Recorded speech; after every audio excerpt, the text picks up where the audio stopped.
Titanic को 3D में देखना इसके बारे में सबसे अच्छा तरीका है। हम ऊपर से शुरुआत करेंगे और फिर पूरे जहाज का चक्कर लगाएंगे। मेरा पसंदीदा हिस्सा है जहाज का निचला भाग, जहां इंजन है। यह एक पूरा दौरा है, इसलिए मैं आशा करता हूं कि टाइटैनिक के बारे में कुछ नए तथ्य आपके साथ साझा करूंगा।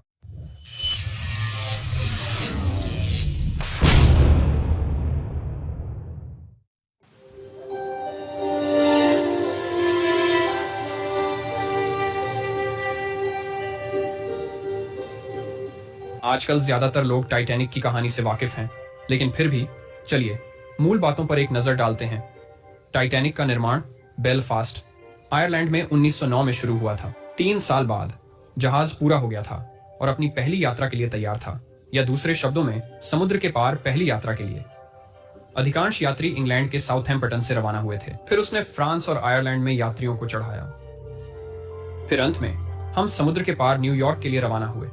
लेकिन बेशक टाइटैनिक कभी पहुंच नहीं पाता। यात्रा के 4 दिन बाद वह समुद्र के बीचों बीच एक हिमखंड से टकरा गया।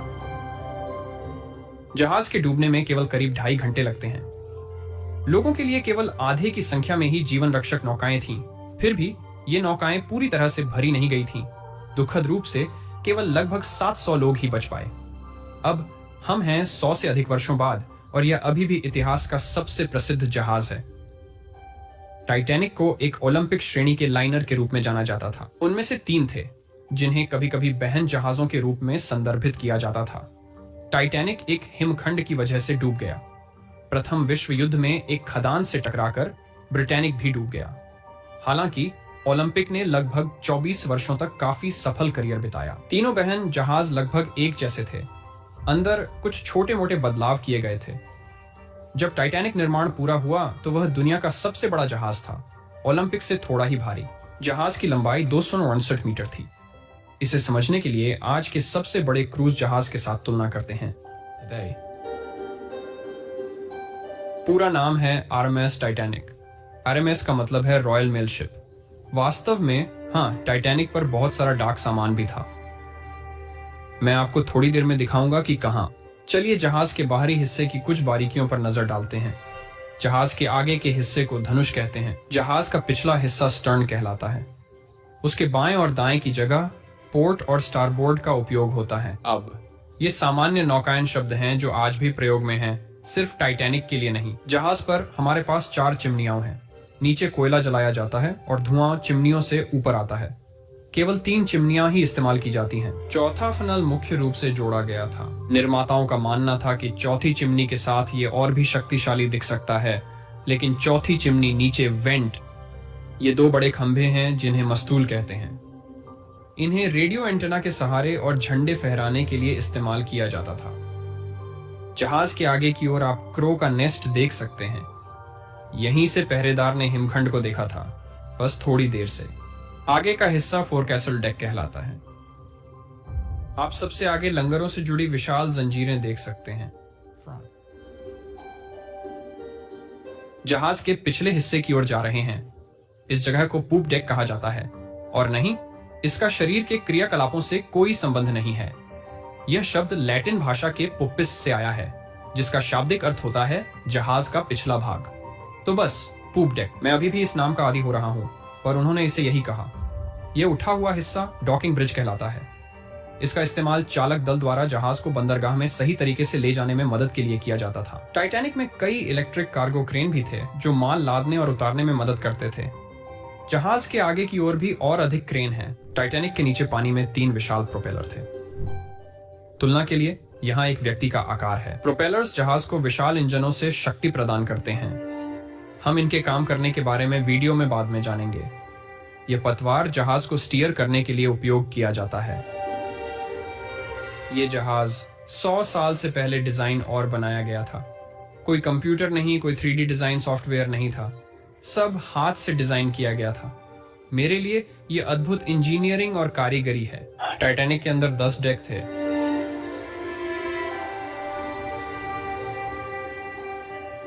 सबसे ऊपरी डेक को बोट डेक कहा जाता है। फिर नीचे उन्होंने डेक्स को A से G तक के अक्षरों से नामित किया था।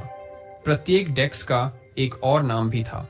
आप इसे कह सकते हैं A डेक या प्रोमिनेंट डेक, बी डेक या ब्रिज डेक और इसी तरह। तो नीचे के दो के लिए हमारे पास ऑनरलॉप डेक और टैंक टॉप है। इस क्षेत्र में जहाज के बहुत सारे इंजन और मशीनरी होते हैं। यात्रियों का यहाँ नीचे आना मना है। ऐसे एक अलग नजर से देखते हैं। चलो जहाज को बीच से काट कर देखते हैं कि ये कैसा दिखता है।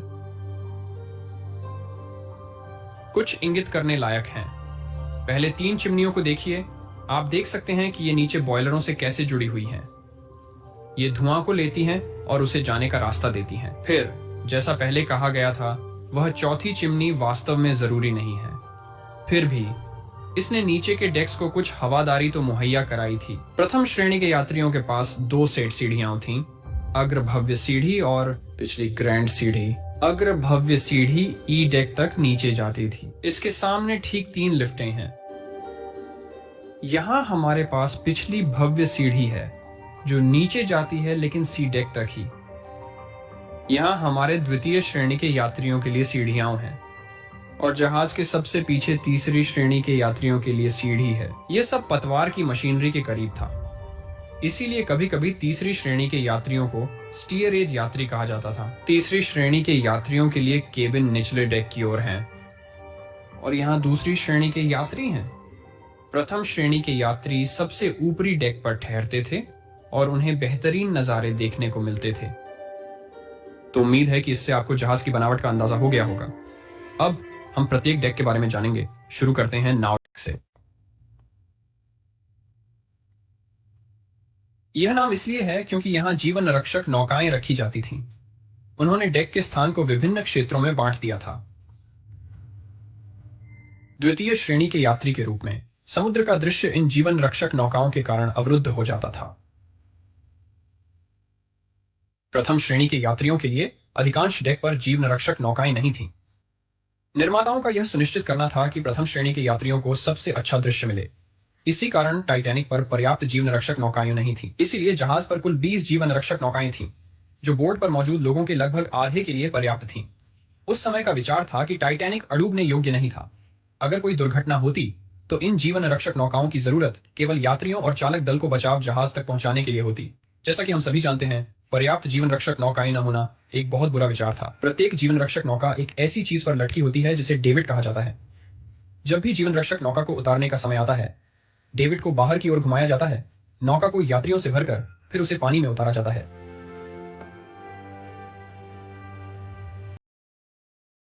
नाव के आगे की ओर पुल होता है। यह जहाज का नियंत्रण केंद्र होता है। यह इलाका व्हील हाउस है जो ठंडी रात में गर्म होने के लिए अच्छी जगह है। जहाज की पतवार को नियंत्रित करने के लिए 2 पहिए होते हैं। यह है इंजन ऑन ऑर्डर टेलीग्राफ, जिसका उपयोग सीधे इंजन कक्ष से संवाद के लिए होता है। पुल अधिकारी जिस गति से जाना चाहते हैं उसके अनुसार हैंडल घुमाते हैं और फिर इंजीनियर अपना हैंडल घुमाकर यह पुष्टि करते हैं कि उन्हें आदेश मिल गया। इस क्षेत्र में एक जगह है जहां कुछ क्रू सदस्य सोते थे ताकि वे पुल के पास रह सकें। यहाँ कप्तान का क्वार्टर है, कुछ अधिकारियों के क्वार्टर और एक अधिकारी का धूम्रपान कक्ष। यह मार्कोनी वायरलेस कक्ष है जहां वे मोर्स कोड का इस्तेमाल करके जहाजों से संवाद करते थे। ये कुछ पहले दर्जे के यात्रियों के लिए कुछ कमरे हैं और ये है वह प्रसिद्ध ग्रैंड सीढ़ी। ऊपर स्काईलाइट्स हैं ताकि दिन के समय प्राकृतिक प्रकाश अंदर आ सके। यह जिम है जिसमें व्यायाम के लिए विभिन्न प्रकार के उपकरण हैं। यहाँ अफसरों का मेस है और इंजीनियरों का कक्ष। सबसे पीछे द्वितीय श्रेणी प्रवेश द्वार है जो नीचे की ओर जाता है। वह बोर्ड डेक है, टाइटैनिक पे सबसे ऊपरी डेक। नीचे ए डेक है जिसे प्रोमिनेंट डेक भी कहा जाता है। जहाज के किनारे चारों ओर घूमने के लिए कई ढके हुए क्षेत्र हैं जहां से समुद्र के दृश्य दिखाई देते हैं। आगे पहली श्रेणी के कमरे हैं। यहां महिलाओं और पुरुषों के लिए अलग अलग प्रयोगशाला है। ग्रैंड सीढ़ी घर और जाहिर रास्ता है प्रोमेनेड पर जाने के लिए कुछ निकास हैं। यहाँ प्रथम श्रेणी का पठन और लेखन कक्ष है और प्रथम श्रेणी का लाउंज। आफ्ट ग्रैंड सीढ़ी, 2 प्रथम श्रेणी के कमरे और फिर धूम्रपान कक्ष। यह जगह है जहां रात के खाने के बाद इकट्ठा होते थे। वेरांडा कैफे और पाम कोर्ट यहाँ प्रथम श्रेणी के यात्रियों के लिए ताजगी भरे पेय परोसे जाते थे। ये बी डेक है, जिसे ब्रिज डेक भी कहा जाता है। जहाज के आगे की ओर हमारे पास फोरकैसल डेक है, जिसे हमने पहले वीडियो में देखा था। और फिर यह मध्य खंड है। इसका अधिकांश हिस्सा प्रथम श्रेणी के कमरों से घिरा हुआ है। महिलाओं और पुरुषों के प्रयोगशालाओं तक पहुंच। कुछ प्रथम श्रेणी के कमरों के साथ उनके निजी स्नान घर भी थे। ये पार्लर स्वीट्स हैं, प्रत्येक के साथ एक निजी प्रोमेनेड है। टाइटैनिक पर जितना अच्छा पा सकते थे, यह उतना ही नाइस है। यह प्रथम श्रेणी का बोर्डिंग प्रवेश द्वार है। गोदी पर यहीं से प्रथम श्रेणी के यात्री जहाज पर चढ़ते थे। यहाँ लिफ्टें हैं और आगे और पीछे की ग्रैंड सीढ़ी भी। यह रसोई, पेंट्री और खाना तैयार करने के लिए सामान्य क्षेत्र हैं। एला कार्ट रेस्तरां और कैफे पेरिसियन ये प्रथम श्रेणी के लिए विलासिता भोजन विकल्प थे। यह पिछला हिस्सा यहाँ द्वितीय श्रेणी के यात्रियों के लिए है। सीढ़ियां भी हैं और फिर द्वितीय श्रेणी का धूम्रपान कक्ष। और बी डेक में सबसे पीछे पूप डेक है, जो तीसरी श्रेणी के प्रोमेनेड के लिए था। इसका मतलब है कि हमारे पास पहली, दूसरी और तीसरी श्रेणी का प्रोमेनेड है। इस तरह सभी को ऊपर के डेक तक पहुंचा। ठीक है, सी डेक, जिसे शेल्टर डेक भी कहा जाता है, ये जहाज का सबसे ऊंचा डेक है, जो अगले से लेकर पीछे तक लगातार जाता है। सबसे आगे से शुरू करते हुए हमारे पास कुछ क्षेत्र हैं जहां कुछ चालक दल के सदस्य भोजन करते थे। यहाँ पर खुला डेक है, इसे वेल डेक कहते थे। और यहाँ की ज्यादातर जगह प्रथम श्रेणी के कमरों से घेरी है। यहाँ शौचालय है और एक नाई की दुकान भी है। यह पहली श्रेणी के यात्रियों के नौकरों और दरबानों का भोजनालय है, जहां उन्हें खाना मिलता था। यहाँ दूसरी श्रेणी की सीढ़ियां हैं और यहाँ लाइब्रेरी भी है। फिर हमारे पास एक और वेल डेक है। तीसरी श्रेणी का धूम्रपान कक्ष, तीसरी श्रेणी का सामान्य कक्ष और फिर तीसरी श्रेणी की सीढ़ियां जो नीचे की डेक तक जाती हैं। सबसे पीछे यह स्टीयरिंग गियर को संभालता है और फिर दो स्टीयरिंग इंजन होते हैं। ये इंजन गियर को हिलाने के लिए इस्तेमाल किए जाते थे, जिससे जहाज की पतवार जो सीधे नीचे होती है घूमती थी। स्टीयरिंग इंजनों को पुल पर पहले देखे गए पहियों द्वारा नियंत्रित किया जाता है। कभी कभी ऊपर डॉकिंग ब्रिज पर तीसरे पहिए का भी इस्तेमाल किया जा सकता है। तो वह सी डेक था। अब चलिए नीचे डी डेक पे चलते हैं, जिसे सैलून डेक भी कहा जाता है। आगे आपके पास फायरमैन के कमरे हैं, जो जहाज के निचले हिस्से में बॉयलरों के साथ काम करते थे। ये फायरमैन की सीढ़ियां हैं, जो सीधे जहाज के सबसे निचले हिस्से तक जाती हैं। तीसरी क्लास का आच्छादित प्रोमेन, यहाँ चलने की बहुत सारी जगह है और अधिक प्रथम श्रेणी कमरे। एक और प्रथम श्रेणी का जहाज में प्रवेश। प्रथम श्रेणी स्वागत कक्ष, प्रथम श्रेणी का भोजन कक्ष।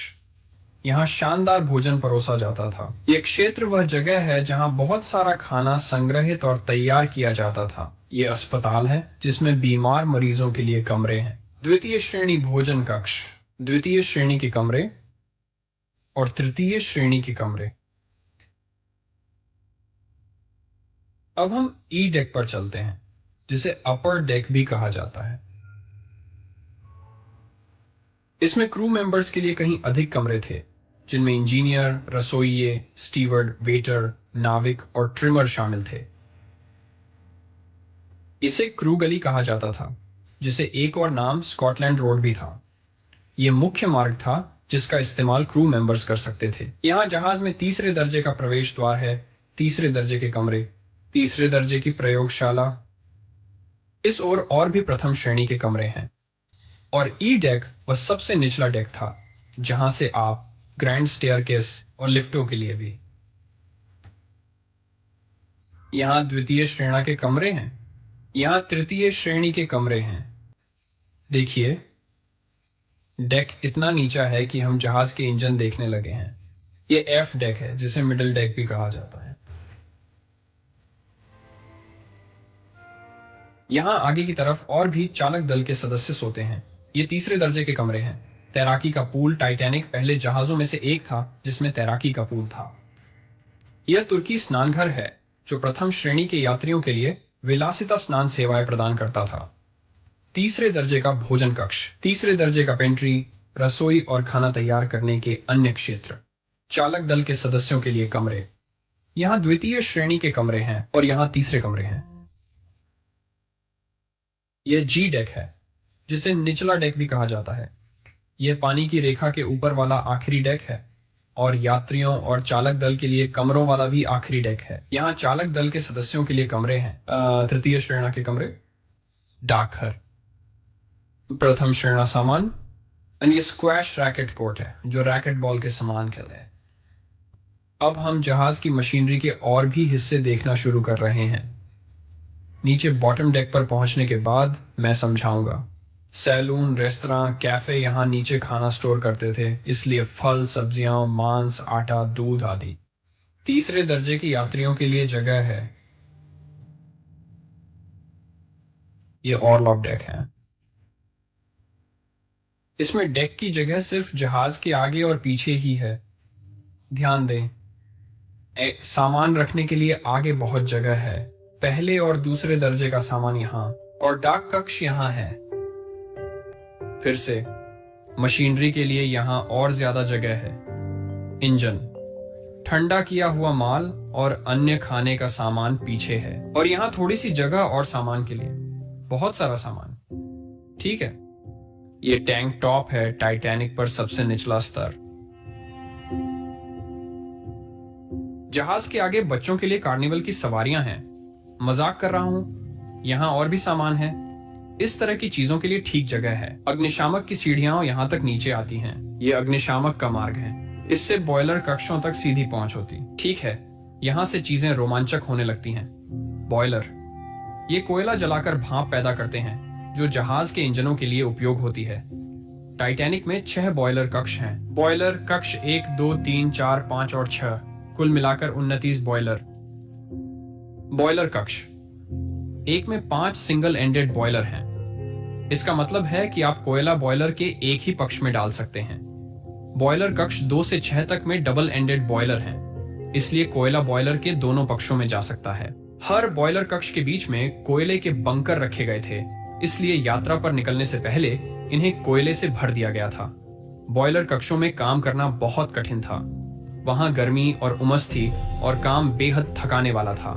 फायरमैन वे चालक दल के सदस्य थे जिनका काम इन बॉयलरों को कोयले से भरे रखना था। चलिए इनमें से एक बॉयलर के अंदर देखते हैं। कोयला यहाँ से अंदर जाता है और आग पानी को गर्म करेगी, जिससे भाप उत्पन्न होगी। इससे धुआं भी निकलेगा जो यात्रा करेगा। धुएं के नलिकाओं से होकर ऊपर बॉयलर के धुएं से उठने के बाद वह पहले 3 फनलों में से एक में जाता है। जो भाप बनती है वह पाइपों के जरिए जहाज के पिछले हिस्से की ओर जाती है। भाप बनने में करीब 24 घंटे लगते हैं, इसलिए उन्हें जहाज के बंदरगाह से रवाना होने से बहुत पहले तैयारी शुरू कर देनी चाहिए। यह भाप अंत में इंजन कक्ष तक पहुंचती है। इस कमरे में 2 आवर्ती भाप इंजन हैं। ये इंजन 3 मंजिला ऊंचे थे। आज के मानकों से भी ये विशाल है। प्रत्येक इंजन के अंदर 4 सिलेंडर हैं। प्रत्येक सिलेंडर के अंदर एक पिस्टन है। भाप अंदर आती है और पिस्टन को ऊपर धकेलती है और फिर नीचे। ये बार बार होता रहता है। चारों सिलेंडर मिलकर नीचे की शाफ्ट को घुमाते हैं। प्रत्येक शाफ्ट पीछे से बाहर जाता है जहाज का और पंखों से जुड़ता है। मत भूलिए, बीच में एक तीसरा प्रोपेलर ब्लेड भी है, पर इसे एक अलग इंजन चलाता है। आवागमन इंजनों से निकला बचा हुआ भाप अगले कमरे में जाता है, जहां कम दबाव टरबाइन इंजन होता है। इस भाप का उपयोग केंद्रीय धुरी को घुमाने के लिए किया जाता है, जो फिर पीछे की ओर तीसरे प्रोपेलर ब्लेड को घुमाता है। तो बाहरी propeller blades reciprocating steam engine से चलते हैं और मध्य propeller low pressure turbine engine से चलता है। टरबाइन इंजन से निकला भाप कंडेंसर्स में जाता है। यहाँ भाप पुनः पानी में बदल जाती है। इसे फिर से बॉयलरों में भेजा जा सकता है। यहाँ बड़े टैंकों में ताजा पानी संग्रहित किया गया था। इसे पूरे जहाज में पीने के लिए उपयोग किया जा सकता था। यह इलेक्ट्रिक इंजन कक्ष है। यहाँ 4 इलेक्ट्रिक इंजन हैं जो भाप का उपयोग करके पूरे जहाज के लिए बिजली उत्पन्न करते हैं। यहाँ पीछे 2 बैकअप इंजन भी थे। जिस रात टाइटैनिक डूबा, उस समय तक जहाज के इस हिस्से में पानी बहुत अंत में भरा। इलेक्ट्रीशियनों ने इन मोटरों को जितना संभव हो सके चालू रखा ताकि रोशनी बनी रहे। वे नायक थे। टाइटैनिक में 15 जलरोधी दीवारें थीं, जिससे 16 जलरोधी कक्ष बने थे। अगर जहाज को नुकसान पहुंचता और पानी इनमें से किसी एक कक्ष में भरने लगता, तो यह पानी दूसरे कक्षों में नहीं फैलना चाहिए था, या यही सोच थी। वाटर टाइट बल्कहेड्स निचले डेक्स को अलग करते हैं। उदाहरण के लिए टाइटैनिक पर हर कोयला बंकर के बीच में वाटर टाइट बल्कहेड्स हैं, लेकिन चालक दल के सदस्यों को इन बल्कहेड्स के माध्यम से जाने की आवश्यकता होती है। उन्होंने वाटर टाइट दरवाजों का इस्तेमाल किया। आमतौर पर वे खुले रहते थे, लेकिन आपात स्थिति में उन्हें कुछ ही सेकंडों में बंद किया जा सकता था। इन वाटर टाइट कक्षों को मूल रूप से जहाज को डूबने से बचाने वाला बताया गया था। जब टाइटैनिक ने हिमखंड से टकराया तो उसने जहाज के दाहिने ओर को खरोंच दिया। कई अग्रणी कक्ष जलमग्न होने लगे। ये बहुत अधिक साबित हुआ और टाइटैनिक का डूबना निश्चित हो गया। मेरा नाम जारेड है। मैं 3D एनिमेशन बनाता हूं जिससे यह समझाया जा सके कि चीजें कैसे काम करती हैं। दूसरा वीडियो देखने के लिए कार्ड्स पर क्लिक करें या सब्सक्राइब करने के लिए यहां क्लिक करें। देखने के लिए धन्यवाद और अगली बार फिर मिलेंगे।